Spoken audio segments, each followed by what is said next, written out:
Alain Traoré, also known as Alino Faso, imprisoned in the high-security cell, in mortal danger. The Burkinabé cyberactivist Alain Traoré, whose kidnapping disguised as an arrest hit the headlines, experienced its epilogue on January 20, 2025. But what do we blame him for? In reality, Alino Faso was arrested firstly because he is Burkinabé and secondly because he loves his country as well as its authorities, in particular a brother of Captain Traoré, head of state of Burkina Faso. Right now we are at war.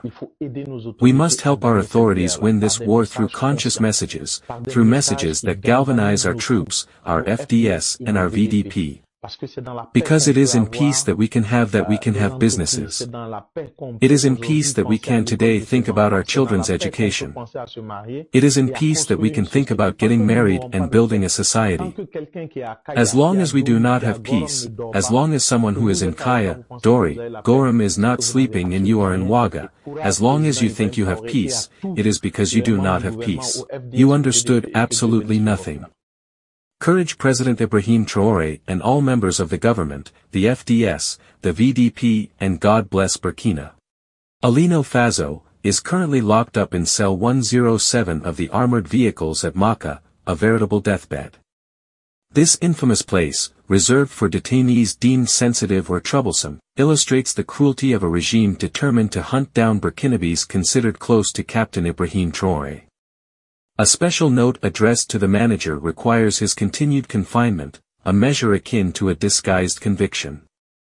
The conditions of detention in this cell are inhumane, unbearable heat, insufficient food, and total lack of medical care.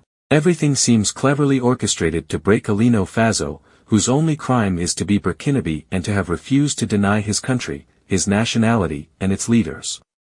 His detention, in such conditions, endangers his health and his life.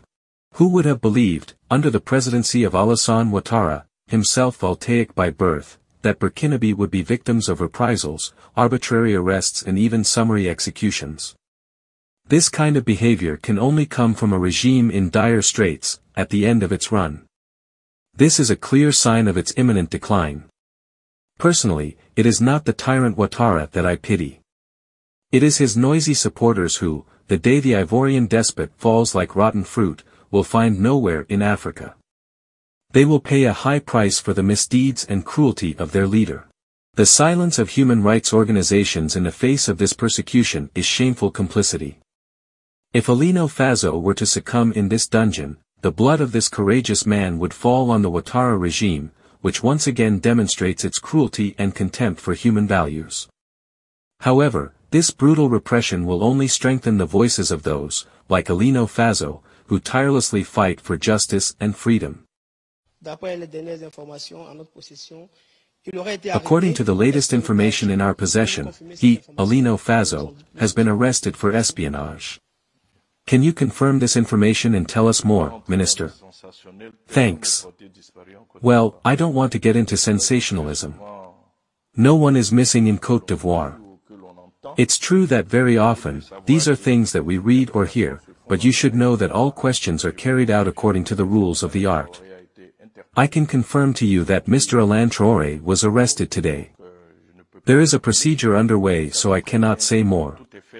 But, you know very well that everything is done with transparency.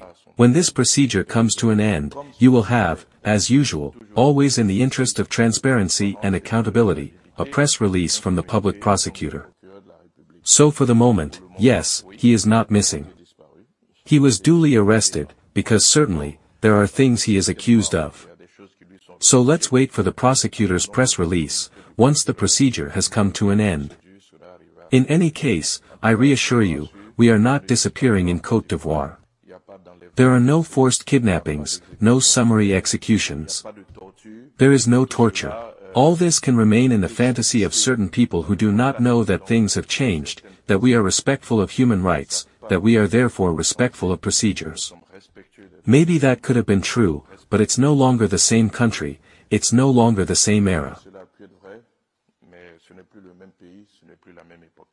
Chris Yapi does not lie. Find Chris Yapi on his 2 YouTube channels, his Rumble channel, his TikTok, X, Instagram, VK and Threads accounts.